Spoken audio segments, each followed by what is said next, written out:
Well, hello, everybody. Welcome to another episode of The Grove. My name is Bernard Alvarez, and I am so happy to be here with you.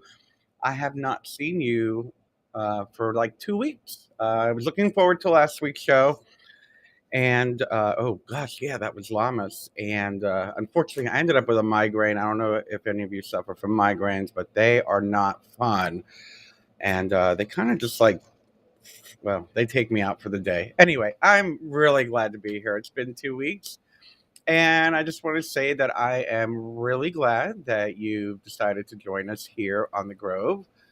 And I hope you'll take the opportunity to, meditate with us, maybe make some new friends in the comment section. By all means, please get to know one another. Let's build a wonderful, thriving, magical, conscious community. So, before we get started, as usual, I would like us to start with the invocation of the goddess. So, if you will all join me, you can close your eyes if you'd like.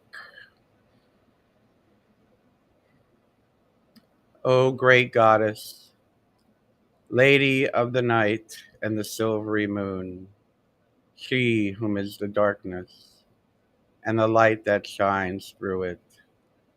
Hail to thee, great lady of the moon. Hear us, your children, as we ask of your divine presence here within our sacred circle of light, where we have come to partake of the great beauty, strength, and wisdom that lies within each and every one of us. Welcome and blessed be. Today's reading from the Book of One. I thought it went well with our talk. As you know, some of you may or may not know. First of all, let me kind of recap a little bit about what's been going on with me and how I'm handling this show. So let me give you just a little quick rundown. Uh, I haven't been posting event pages per se, letting you know what the topic is going to be. I usually do post it out on my Facebook pages and occasionally, when I do remember, please forgive me, YouTube.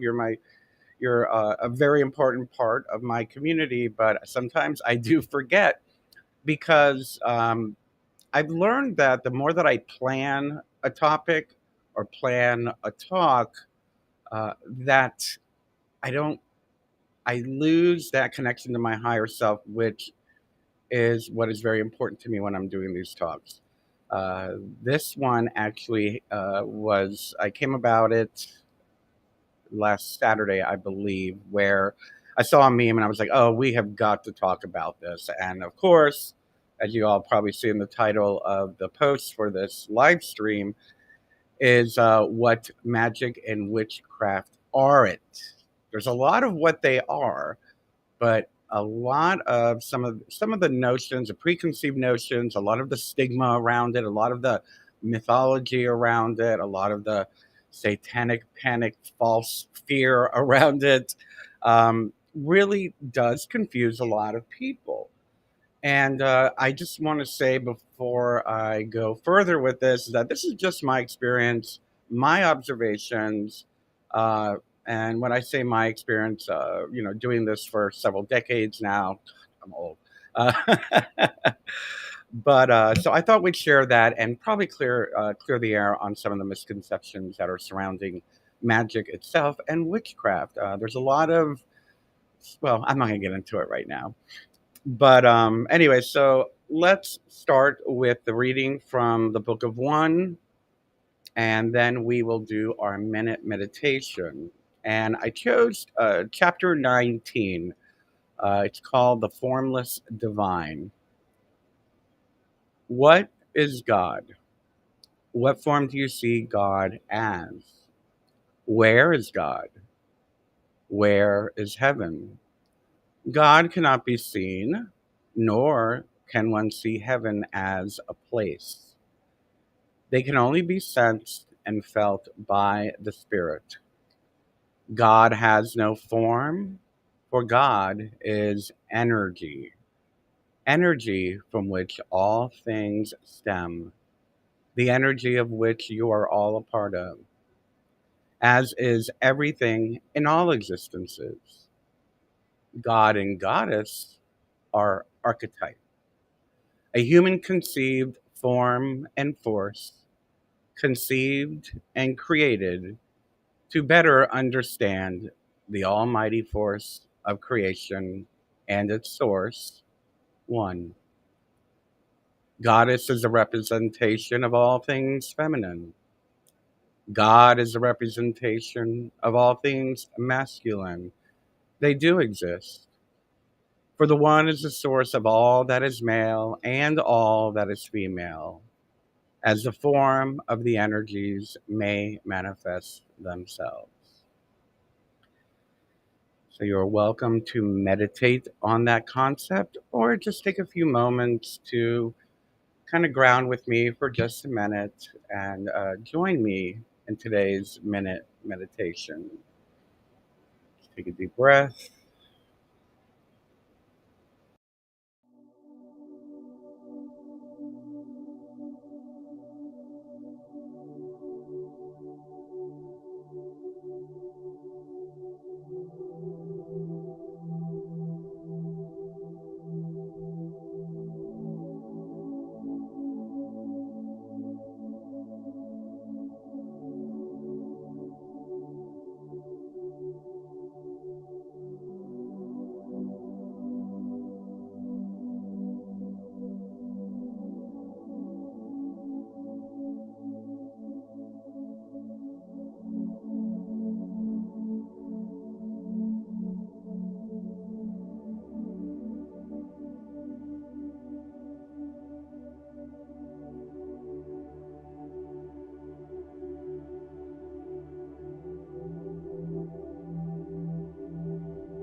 Breathing in, I am calm.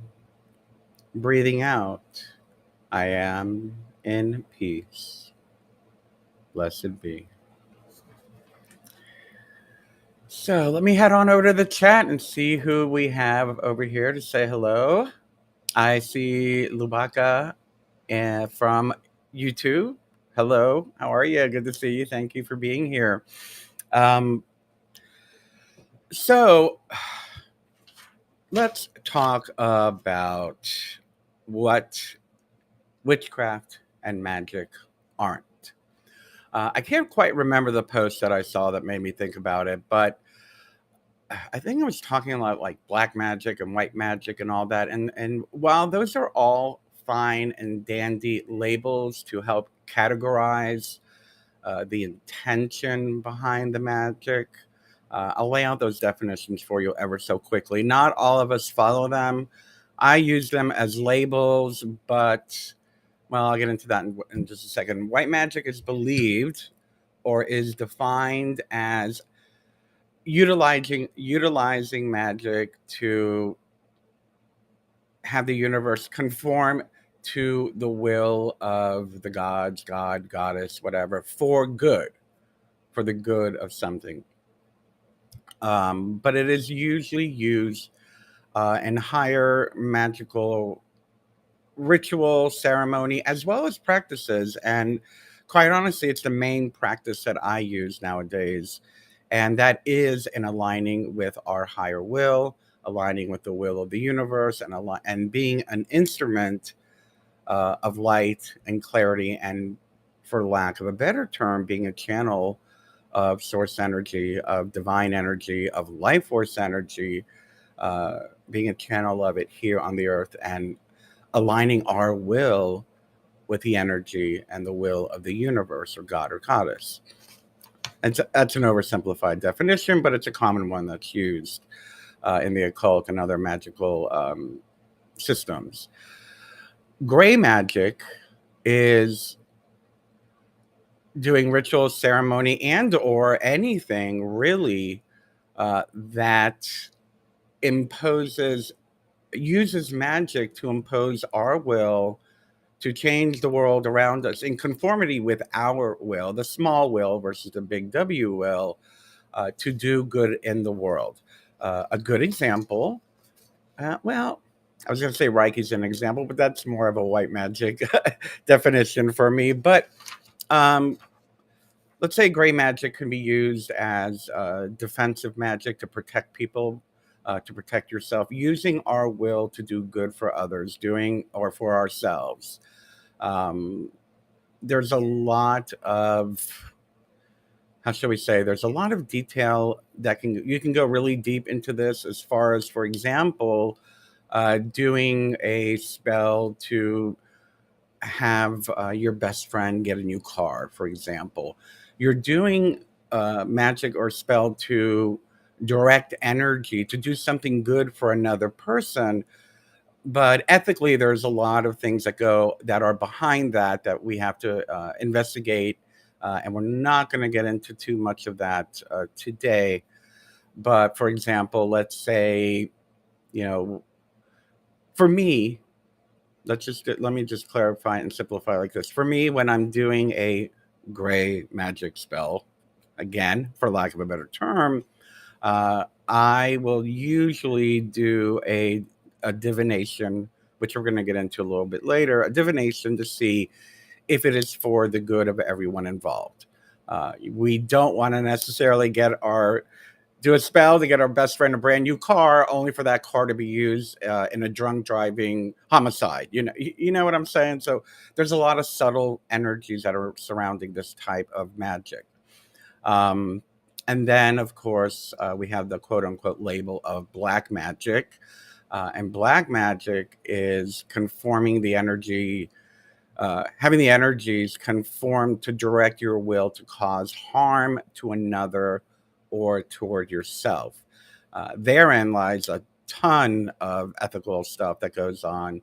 I share this anecdote with a lot of people. I had met a black magician on a train ride once from South Florida up to Tampa.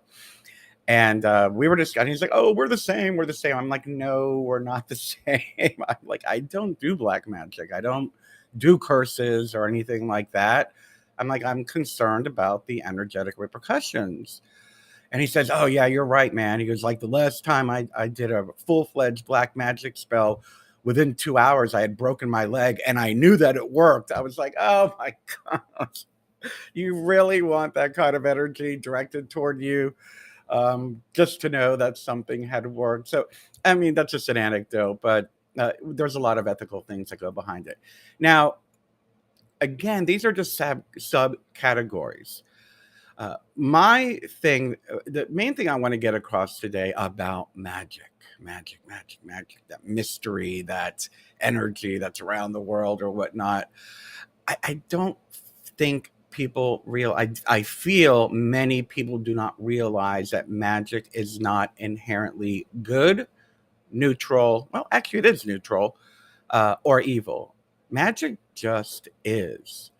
I think of I still love Abraham Hicks, and she has this thing called the stream, this talk she does called the stream, and I'm just going to use it not the way she used it, but imagine a stream flowing.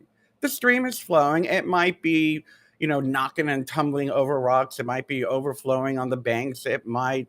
You might be on a boat and shoved up, down a waterfall and you get hurt. But the stream is only doing what it's supposed to be doing. It's just being a stream. It's just flowing according to its natural principles and its natural laws. Magic is the same thing. Magic is something that is all around us. It is an energy that has no, it just is a natural phenomenon. And no, it's not supernatural. It is a natural phenomenon.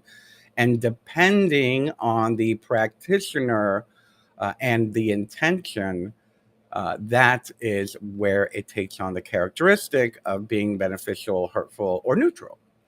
Um, anyway, so that's one of the many things that I want to discuss today. By the way, I just want to point out, I know that we usually do an intention every week during one of these shows. And I'm going to allow myself a little extra time to talk about this, so we may not have time to do the intention. So if you were here for that today, I apologize. Anyway, moving on. Now, this one happens to be this particular misunderstanding happens to be a little bit of a pet peeve for me personally. My lower self ego has this as a pet peeve. And that is the reality of magic, spells, witchcraft, their results in our realistic, grounded 3.5D Earth plane versus the Hollywood stereotype, the fantasy version of magic, witchcraft, and spells and whatnot. When I was when I was the high priest of a teaching coven, which, by the way, I'm thinking about doing again. I'm just putting it out there, but I don't have a teaching coven right now. We're just a bunch of magicians and witches that get together to perform ritual. However, when I did have a teaching coven, the very first assignment that I gave to my initiate that I'm working with, was to write me an essay explaining the difference between the Hollywood idea or the fantasy idea of magic, witchcraft, and spell casting versus the reality of it. I have had to exile members out of our coven for clinging to the concept and the frustration of why they can't fly on a broom, or why they're not shooting sparks or flames out of their fingertips, or why their spells aren't having an outcome immediately. How come they're not having immediate outcomes on their spells? Why can't they float? Why can't they walk through walls? Everything that we've all seen in shows like Charmed or Buffy or any of these. Don't get me wrong, I love those shows. I love them. But it's not real. What we're reading in these fantasy books, these Lord of the Rings type things and wizards and Harry Potter and all that kind of stuff, that is fantasy. Some of it is based in fact. Very rarely, some of it's based in fact. But the reality of it is that uh, spells take time. Becoming proficient at spell casting takes time. Ceremonial magical rituals, the outcomes take time, and it takes practice, practice, practice. I had a plaque in my house in my covenstead back in the mid 90s, behind my chair, that said, if you want to practice witchcraft, you have to practice witchcraft. You're not going to pick up a grimoire. You're not going to pick up a spell book. You're not going to read a couple chapters out of something from Llewellyn's and be proficient in having an instant outcome. Now, with that said, with practice, it gets faster. When your focus becomes better, when your concentration becomes better, when your ability to align with the energies surrounding that particular outcome that you are intending to manifest, your magic will have a clearer channel to the end outcome. So yes, of course, it will happen a lot faster. One of the things I wanted, and it's funny, I found this today digging through I was looking for some office supplies in my closet, and I just so happened to find my old spell and intention journal. I'm not going to let you read all what's in there, but you'll see, like, I have like dates and what I did, and what was the intention, what was the spell, and that's the way I was trained. We at least those of us who have gone through formal training, especially in a magical order or in a teaching coven, if it's a really good teaching coven, you are going to be taught to look at it as an experiment and look at it utilizing the scientific method. Uh, I believe it was Crowley that said, magic is science and technology that has not yet been discovered. So we have to approach it with um, a scientific formula. In other words, in the very beginning, I was asked to journal. I used to have these pages with date, time, day of the week, moon phase, weather, all the environmental factors that were surrounding the time that I was doing the spell. What did I use in the spell? What tools did I use in the spell? What was my mindset when I did the spell? As well as what the intended outcome. Now, I mean, I've condensed that down quite a bit over the years after doing it for so many years. Now I just write the intention and uh, look back to see how long it takes to manifest. However, approaching it with a scientific formula in the long run is going to make you a much more proficient practitioner of magic and or witchcraft. I do not, I don't, my pet peeve is that approaching it with a state of the fantastical. To me, it's not fantastical. To me, it's not supernatural. To me, it is natural power that we're tapping into, a natural power that is in with us, within us, and within everything around us in our environment. Um, and again, I can go so much deeper into this, and hopefully I will. Anyway, I've seen a few more of you jumping on the chat, and I just want to say hello to, and I'm not going to say that correctly. I see some. Oh, okay. So Lala Mina on YouTube, hello, and I see Tony Lynn from my Facebook page. Hi, Tony Lynn. Good to see you. Hello, Marker 113 at YouTube. Thank you for saying that. And Harry Potter sounds like a good gardener. Yes, and very funny. And hello to who just popped on, T31337. I'm wondering if that's a code for something. Maybe you could tell us. Hello there on YouTube. And David is on Facebook. Hello, everybody. I'm glad to see you all here. Anyway, this is why I don't like to plan my talks too much. Those last 15 minutes were literally two talking points.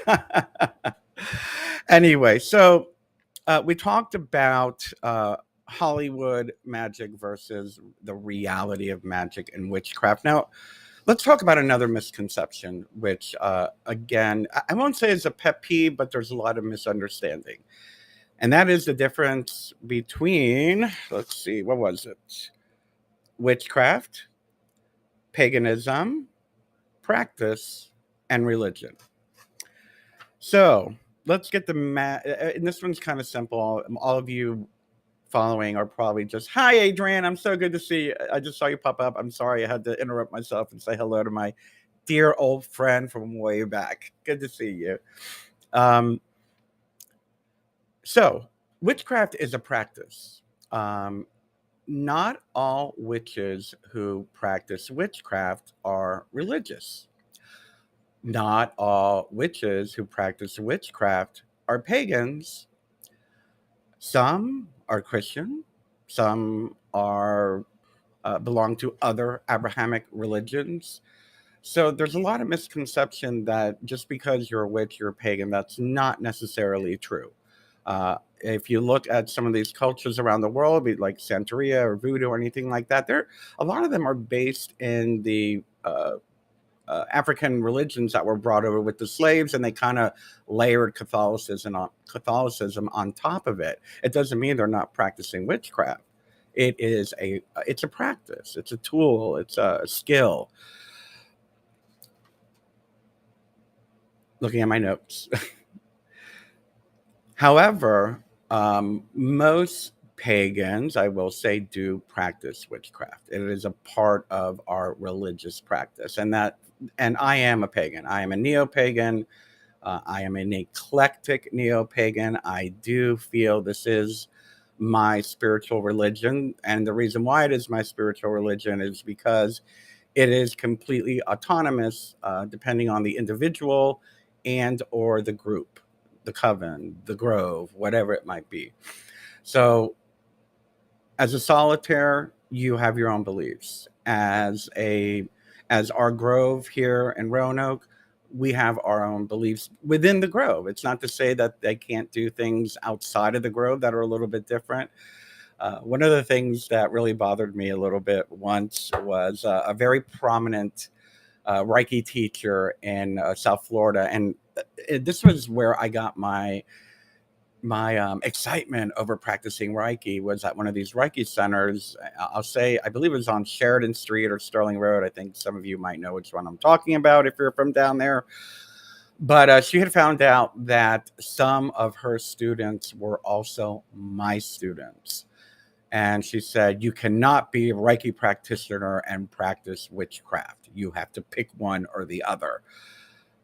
I look at it like healing is just one of the tools in our, in our bag of tricks or bag of tools, bag of skills.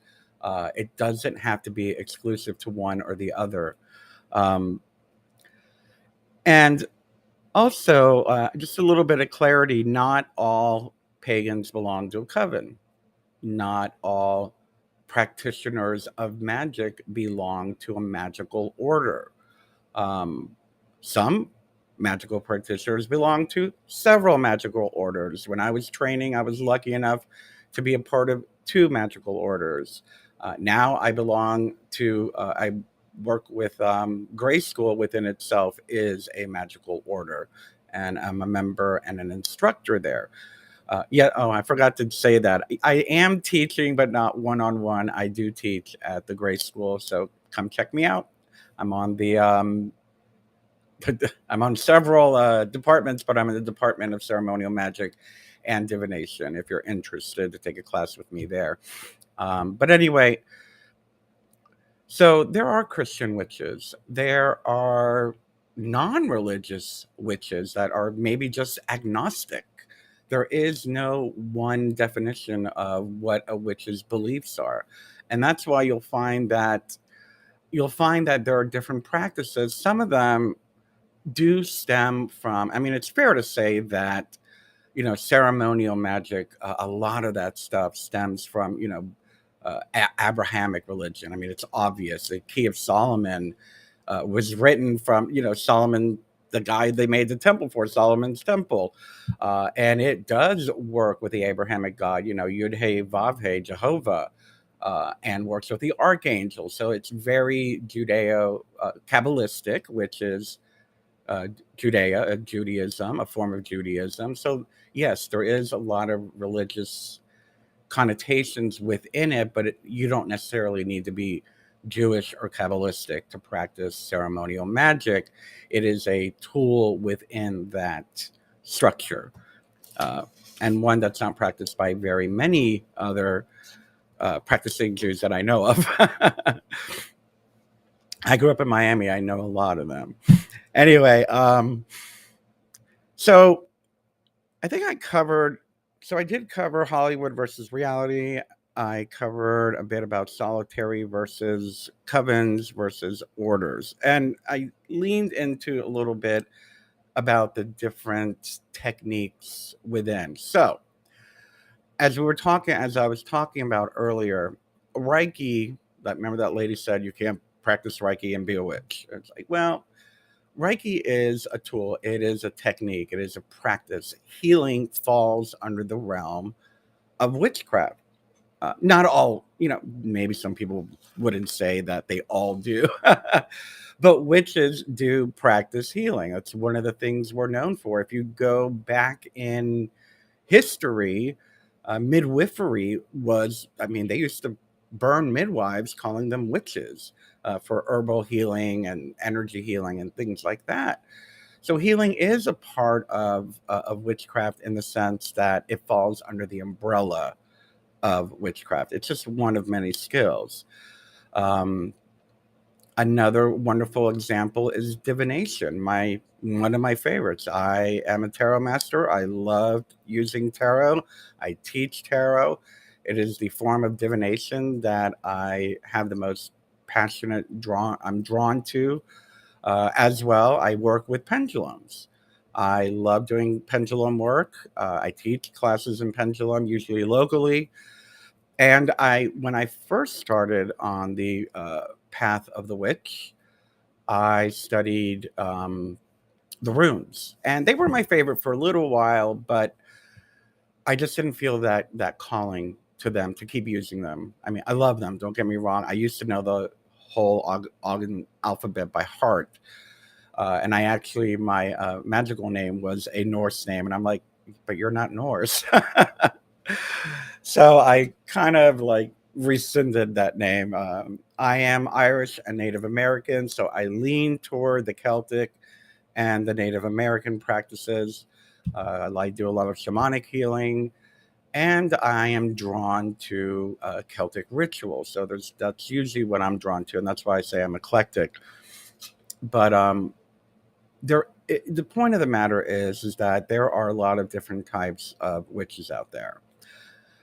Even within the umbrella of paganism, I just named several. There's shamanic paganism, there's Celtic paganism, there's Norse paganism, there is or Latin American paganism from the cultures of the Native Americans in Central and South America. We have Siberian shamanism and paganism. And everywhere in Europe, you see at least in, well, West Eastern Europe more maybe, you see a lot of pagan practices and rituals still being done under the umbrella of Christianity or Catholicism. And we won't get into the whole history lesson how Catholicism borrowed a lot of the pagan rituals and whatnot, but it's still magic. It's still witchcraft. So it I think the most important, I believe the most important thing that I'm trying to get across to you today is that what society has taught us, what movies have taught us, what churches and maybe temples and synagogues and and um, Islamic centers. I forgot the name of. I'm sorry, I forgot what the name of a temple is for them. What they're teaching is not necessarily fact. It is usually stemming from fear. It's usually stemming from the times of the Inquisitions, when the Spanish were trying to conquer the world and convert everybody, and everything that they wrote down that they saw. They came up with these fantastical stories of this happening and that happening, and these savages were performing this ritual and that ritual, and a lot of these beliefs have just held on over the centuries. And if you want to become proficient at it, it's important that we let go of the labels. I believe that in all parts of life. But I will say it's important for us to let go of the labels. Let's get a foundation of the history of it. Let's get a foundation of the qualities of the different styles, practices, techniques, denominations. I don't like to use that word, but there are, even within Wicca, there are several denominations: Alexandrian, Frost, Gardnerian. I mean, and these are the modern creations, which I am thankful for because it really brought new life to a neo paganism. But learn a little bit of each and see where your heart leads you. See what you're drawn to. Um, as I feel that if we approach magic and witchcraft with the intention of healing, of helping ourselves is okay. I went through almost 2 decades of feeling guilty, and that comes from grown up Catholic. I admit it. Feeling guilty of doing magic to help me. Like, I need a new car. I need more clarity. Finally, maybe 8, 9 years ago, I just started feeling, okay, you know what? There's no such thing if I'm not creating harm. I'm not coming from a place of greed. I'm coming from a place of need. And that goes for everybody. Um, and then lastly, I can't believe I missed this one on my little talking points here. Is a difference between fortune telling and divination. That gets a really bad rap. Several years ago, I was lucky enough to go to court here in Roanoke, Virginia, with the amazing medium Tracy Lockwood. And medium Tracy Lockwood had fought for um, I don't want to say she fought, but she really created this campaign for the Roanoke City Council to lift their restrictions in the sense of the business license was some ridiculous amount, like $3,000. And that was just their way of trying to get it to where, a medium or a psychic or anybody like that could not get a business license. And, you know, it stems from the early 20th century charlatan laws and whatnot. And I'm sure that's probably where it's just lingering from. But anyway, um, there are good psychics, intuitives, tarot readers, mediums. There are genuine people that really do have the gift. I personally feel we all have the gift. It's just a matter of nurturing it, of training it, learning to, learning how to develop our intuition, learning if you're doing tarot, learning to understand the symbolism of the cards and allowing them to speak to you, channeling the energy of the cards, seeing the story as it comes out.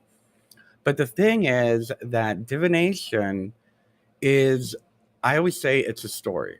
When I do a reading, I say, I am not telling you your fortune. I am telling you the energies that are surrounding the situation that you would like more information about. And if things keep going the way they're going, it'll probably lead to this outcome. You can change it at any time. I do believe we are masters of our fate. A fortune teller is the one that will say, oh, well, look at your lifeline or look at the card. Oh my goodness, somebody's going to die tomorrow. Oh no, you don't take that plane next week. You know, they're the ones who are like, oh, this is going to happen and this is the way it's going to happen. And for me, I feel a lot of them take advantage of people's gullible and desperate need to grasp some kind of understanding of their life. And I get that. I totally get that. I will say that most people that use divination are not going to ask you to give them $5,000 to for them to hold to give energy to your spell and then say that, oh no, you can't get it back now, we needed to give it to the gods or something like that, which is a common fortune telling scheme that is used as well. Divination, I am comfortable doing divination for myself. I won't do a full tarot spread. I feel that my ego gets in the way, and I am one of those people that if I don't like it, I'll do it again, and that's not the way to do it. For me, divination, maybe a simple yes or no question. I will do divination in the sense of, is this going to, if I do this spell, will it be a positive outcome for all involved? So divination is about more greater awareness and understanding the energies. For me, that's my vibe on it. It's not fortune telling. There's a big difference. But anyway, we are way out of time. I knew I was going to go on for too long. But so, yeah, I hope I gave you some food for thought. If you know anyone who probably needs to see this, please share it. Um, Let me say hello to a few more of you that popped in. Hello, Little G on YouTube, and good morning to you in Australia. It's evening here.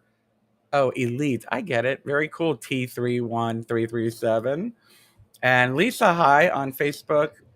And Tony says on Facebook says, I don't follow a lot of Reiki workers because so many have belief systems that are so judgmental. Oh my gosh. I won't say that I've run into a few, and the few that do that really, really, really irk me. I'll leave it at that. I believe we need to have belief systems, but that judgmental thing, that cannot be a part of it, especially when we're supposed to be healing or healers. Julia, thank you for saying great convo, and hello to Sinead from London. Good to see you all. Thank you so much for being here. You know what? I think I am going to expand a little bit on our discussion of magic now that I'm on a roll. I'm not going to make any promises. I may change my mind during the week. No big holiday coming up on the 16th. Very good. Let's see if we can dive in a little bit deeper into what we talked about here. There's a couple things I did want to have a little more time to talk about. But anyway, before I go, I just want to remind you, please, if you can, within the description, you can tip me. I can't believe we say that now. You can make a donation if you'd like. You can become a monthly supporter by sending a few bucks a month on Facebook, YouTube, subscribe, Patreon style. I have Patreon, I have Facebook, and I have YouTube. And I think I have Twitter now, even though I haven't quite figured out how to do it. They made me a partner on Twitter. I'm like, what does that mean? They're like, you're eligible for this now. And I just haven't gotten around to setting all that up. But anyway, I hope you all have a wonderful week. Please know that I do believe that knowledge is key, but I also believe that practice is key. Practice, practice, practice, practice your meditation, practice your intentions. If you're really serious, find a good teacher. Become an apprentice to a high priest or a high priestess or a magus and an order or whatever it is, if you want to take it seriously. If you just want to dabble, please, by all means, hang out here. We'll do our weekly intentions. You'll pick up a little bit. I'm sure you'll pick up a lot, actually. And if you're serious about getting like a certified a certification, go to grayschool.com, and we have like a 5-year course that you can take and get a journeyman certificate. I couldn't think of it. Anyway, I love you all. Have a wonderful week, and I will see you next time. Bye bye.